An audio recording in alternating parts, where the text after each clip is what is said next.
Peace, love, everybody, and welcome to God Wins TV. I'm your host, Reverend Sonja. I'd like to talk to you today about a very serious subject, something that happens to people a lot, and I need to share this because this is going to be happening more and more in people's lives, and you'll need to you need to know how to deal with it and how to get rid of these things. I'm going to talk to you today about the black-eyed man. Okay. When I was younger, I had a friend. I had just met this girl who just moved into the neighborhood. Very friendly girl. She was the cousin of another friend. Okay. That's how we met. And she actually just lived just around the corner from me, like not even 2 houses away, And she was tall, she was blonde. Her name was Myrna. Okay. And very pretty. And we got along great, In fact, she's the one who first told me, I think I was in grade 6, she was in grade 9. She's the one who first told me that I needed to have Jesus in my heart. So that was a good thing. I think that's probably the reason why she was in my life at that time.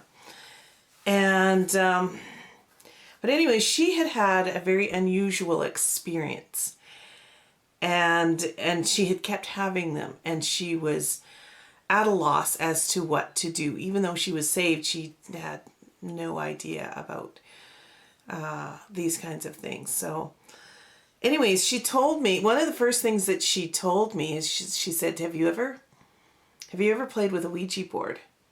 Well, I didn't even know what a Ouija board was.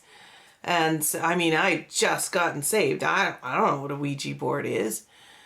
And she said, well, she kind of described it to me. She said, if you ever play with it, don't have anything to do with Ouija boards. Okay, because they're bad. Okay, they're bad.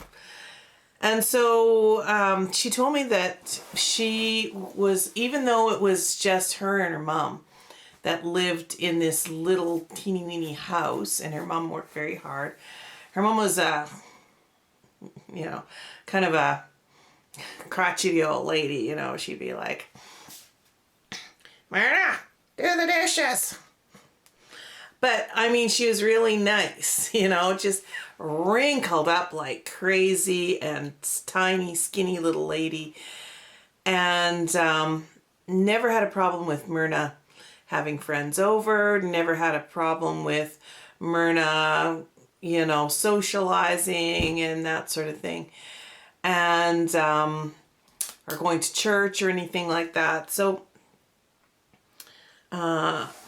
anyways, so back to the Ouija board. She said that she had actually grown up on a farm with lots of brothers and sisters. Lots of them. Like 11 brothers and sisters or something like this. And this Ouija board, they would play with it when they got together, because her brothers and sisters were all older than her and she was the youngest. And it was only her and one brother that could make this thing work, right? And they'd work it or whatever. And that's when things started happening. So that's the one piece of advice she told me. She said, don't ever play with a Ouija board. Just don't have anything to do with them, okay?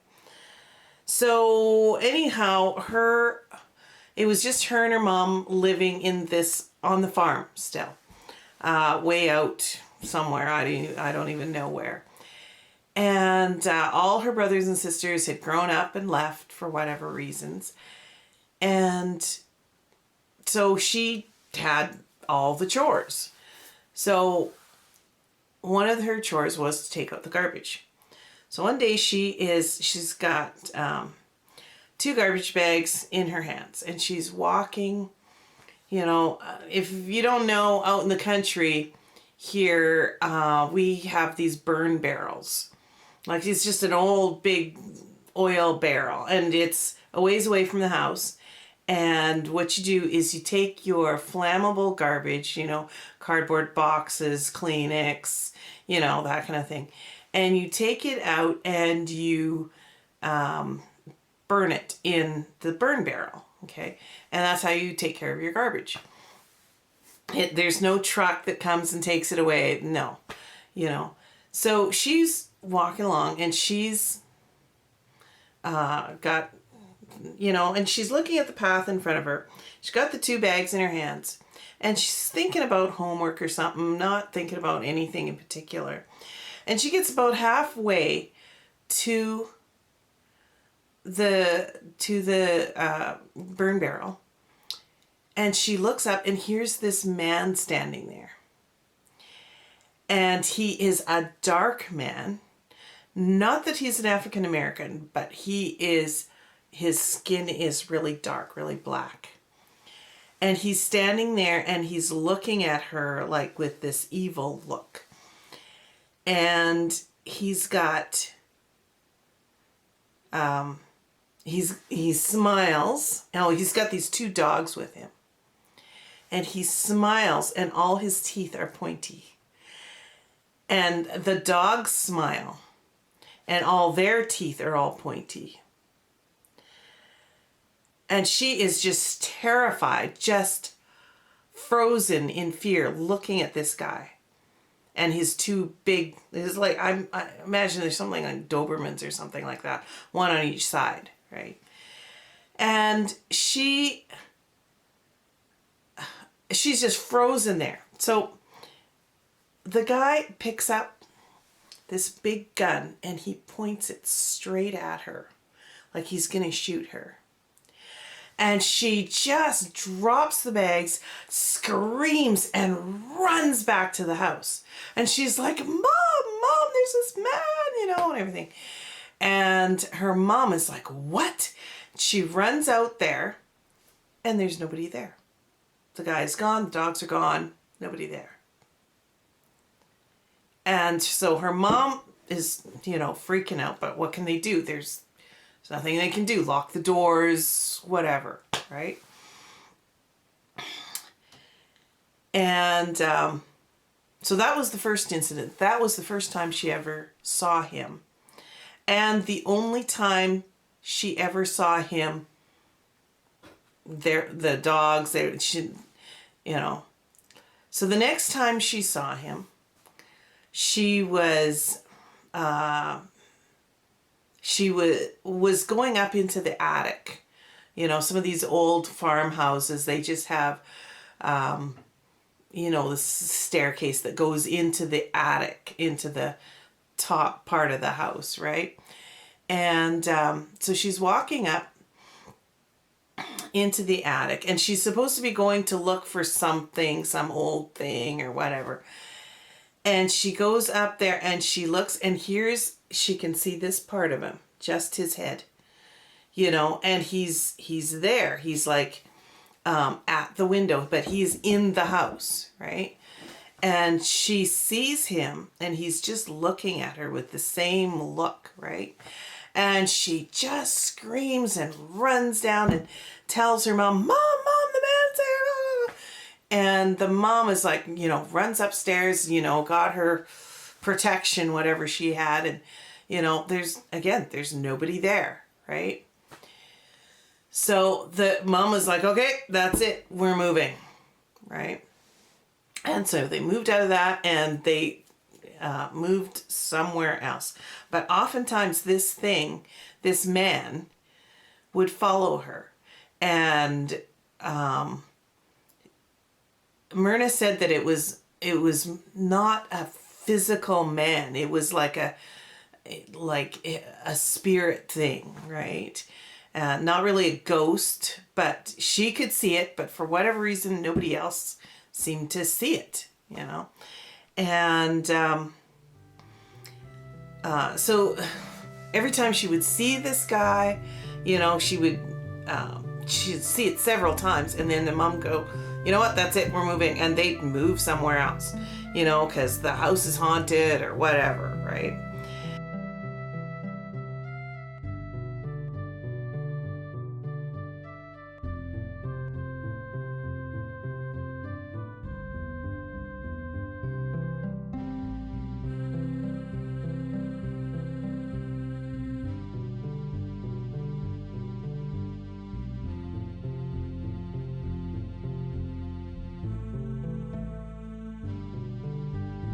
Okay, so I was telling you about the black-eyed man. Why I call it the black-eyed man is because this man kept appearing to my friend Myrna, and he had no whites in his eyes.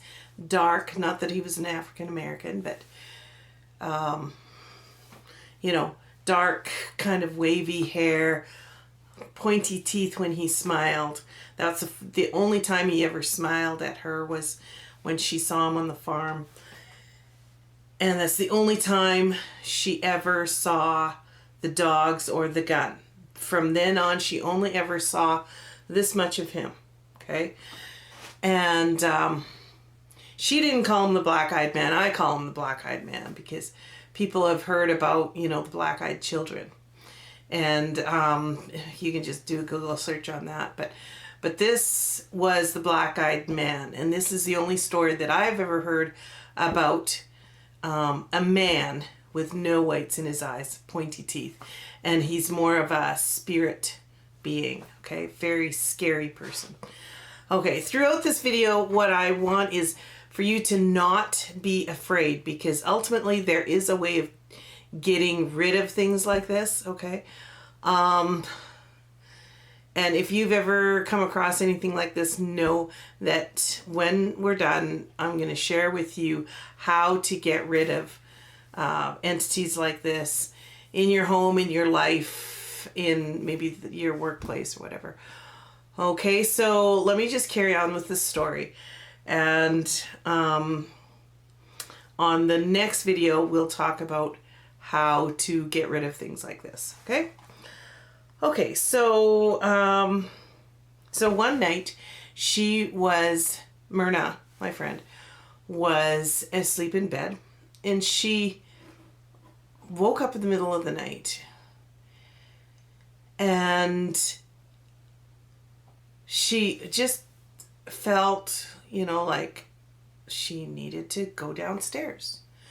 And she wasn't sure why, but she felt like a calling to go downstairs. So she got up, put on her house coat, walked downstairs. She's going downstairs and around the corner. And here at the end of the main room down there is this entity. This shapeless, formless, she's not sure what it is, but there is this presence at the end of the room. And so as she walked towards it,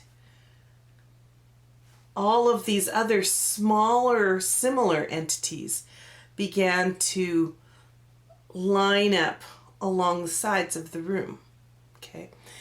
And she just felt absolutely terrified. And she thought, you know what? If I don't bow down to this entity, something horrible is going to happen to me. You know, and as the closer she got to it, the more terrified she got. And so she bowed down to this thing.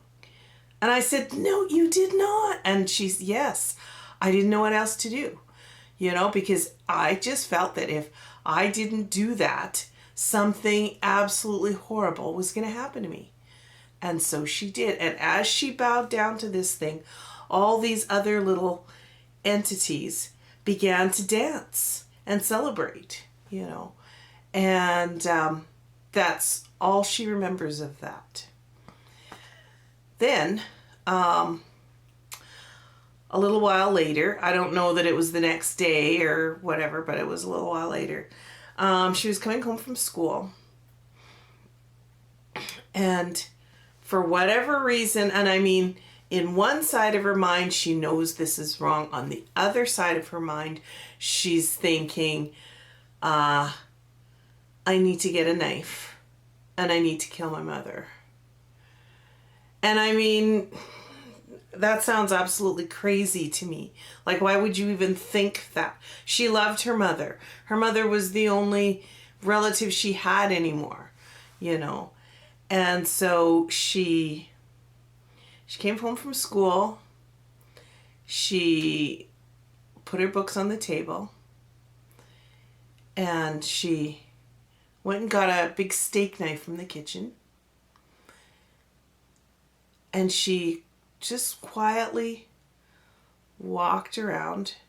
She peeked into her mother's bedroom door, and she saw that her mom was sleeping at the time.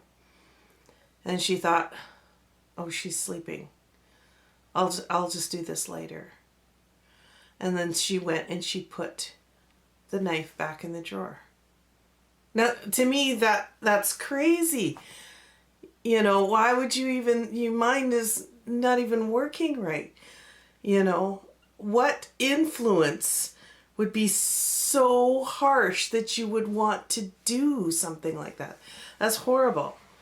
So anyways, but that's one of the things she told me. Now, her dad, she did tell me that he was into, her mom and dad were separated for a long time. I don't know if they were divorced or whatever. But her dad did not know where they were. Okay. Back in that day, there was no such a thing as a restraining order. If you were afraid for your life from your spouse, there was nothing like, you couldn't just go to the police because they hadn't done any crimes. They hadn't done anything wrong, so the police couldn't do anything. And so the best thing that the mom could do was move, okay, to another location if the father happened to discover them. Like I say, he was deeply into witchcraft or Satanism or something like this. And I suspect that he was the one who gave the kids the Ouija board in the first place. And so now one time when she told me that nobody else could see this entity, this guy, except her, you know. And how she knew that was one time she had a friend over. And you know how the sunlight comes in the one side of the room and the rays of sunshine, you know, will go across the room and land on the furniture, right? Okay, well, she got a friend over and they're talking and they're playing or whatever. And all of a sudden she sees this guy. He's in the same room with them. And Myrna sees the guy. And of course she's terrified. But the friend does not see them. Does not see him. And Myrna says to the friend, "Do you see that man?" And the friend is like, "No." "What man?" And she's like, "He's right there." Okay. And the friend is like, "No, all I see are the rays of sunshine coming in the window." "Yes," Myrna said, "but the sun is over there. How on earth is the sun going to shine in the window like that when the sun is over there?" And the friend is like, "I don't know, but I just see rays of sunshine. That's all I see. There's no man there," right? And Myrna finally said, "I think you should probably go home, there," because she knew there was this evil spirit there, and she was concerned for the safety of her friend. So she sent the friend home, So we know that even Satan shows up like a light of, he's called the spirit of light, right? So one time, Myrna is crawled into bed and her mom is sitting on the bed beside her. And they're just talking about, how the day went or whatever, how things are going, just kind of the day-to-day stuff, right? Right before you go to bed, kiss you, love you, off you go, right? Okay, so she's sitting on the side of the bed and they're talking. And as they're talking, Myrna starts seeing the bed start moving away from the wall. You know, and she tells her mom, "Mom, the bed is moving." And the mom was like, "What are you talking about? The bed is not moving. I'm sitting right here. How can the bed be moving?" You know, and the bed is just like, and she can see it, you know, and she's telling her mom, "Mom, look at the wall. Look at the bed.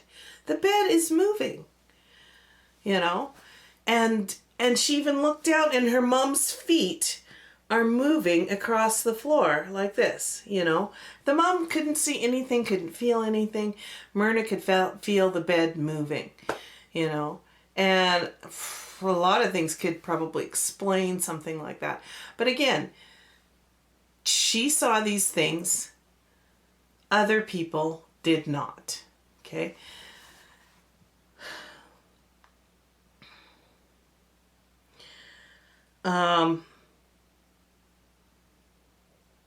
Yeah. So, and this is from a girl who is saved, has Jesus in her heart, and yet she knows absolutely nothing about spiritual warfare. And, you know, if I knew at the time about spiritual warfare, the girl would be free, you know. If I knew then what I know now, she would be free, you know. And I remember one time,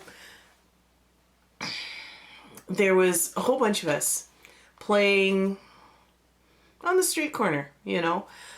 We lived in a small town. Kind of everybody knew everybody, you know, you knew your neighbors and everything.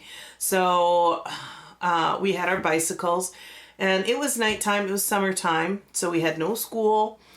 There was a street lamp that shone on the corner between my house and between Myrna's house. And there, I was out there, my brothers were out there, we had our bicycles, Myrna was out there, a few other neighbor kids were there, Myrna's cousin was there, just a whole bunch, maybe a dozen or so neighborhood kids. No traffic to speak of. This is probably like 10, 11 o'clock at night in, you know, July or August or whatever it is. And we were just playing, having a good time, you know, laughing, joking. Yeah. And riding your bikes around, you know, maybe sitting in the grass and talking. I think somebody had a skipping rope and people were taking turns with the skipping rope. So, you know, something like that. Just enjoying the evening as a bunch of kids, you know. And everybody was around, you know, between like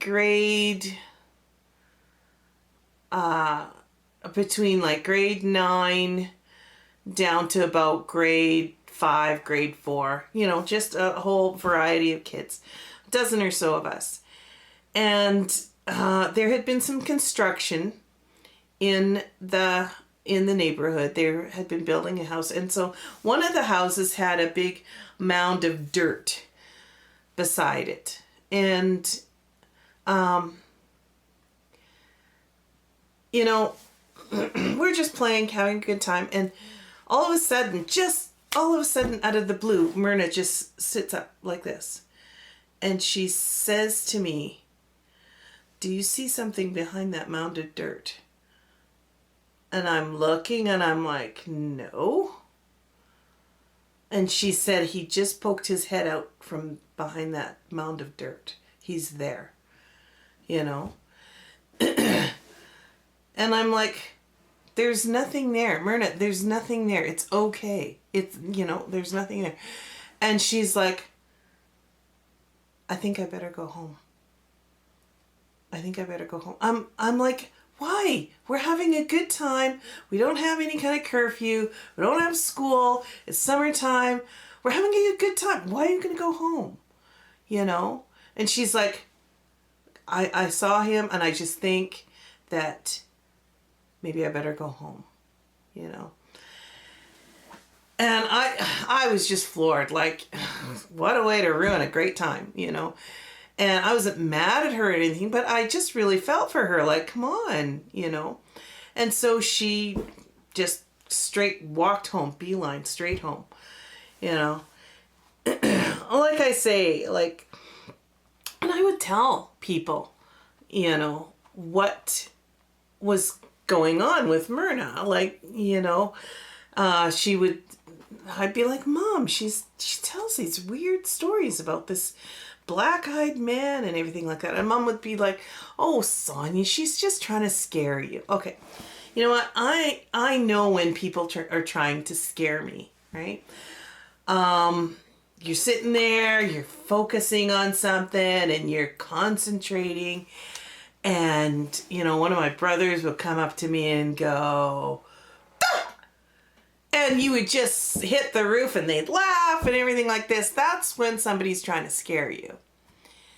Myrna was not trying to scare me. She was searching for something, somebody have a solution to this, you know, and nobody knew what to do.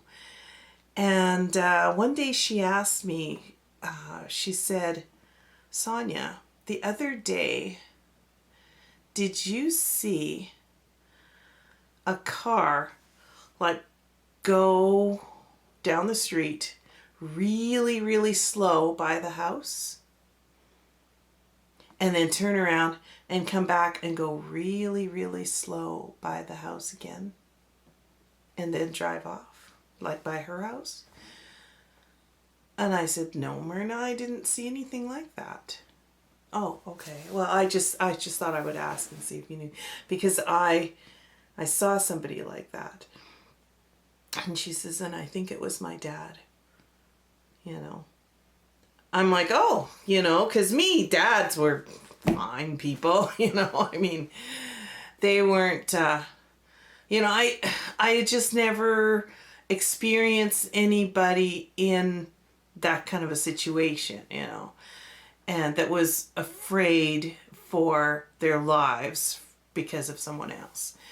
And I mean, I was just a kid. I think I was like 11 or 12 years old or something like that. And so it wasn't very long after that when I went over to Myrna's place. Because, I mean, we visited all that time. I was always over there. You know, we went to dance class together and, you know, and she socialized with lots of kids too. And just one day I went over there and she was gone. Her mom and her had just packed everything. House was empty and I never ever saw her again. In fact, today I don't know if she is alive or dead or if she ever found love in her life or got married, had kids. I have no idea. I have no idea. I've never heard from her since. And so Myrna, if you're out there, give you a shout out and hope you're doing well. But yeah, just if you have ever had any kind of experiences like that, know that there is a way of getting rid of that kind of thing, which we're going to talk about in the next video. So, is there anything else?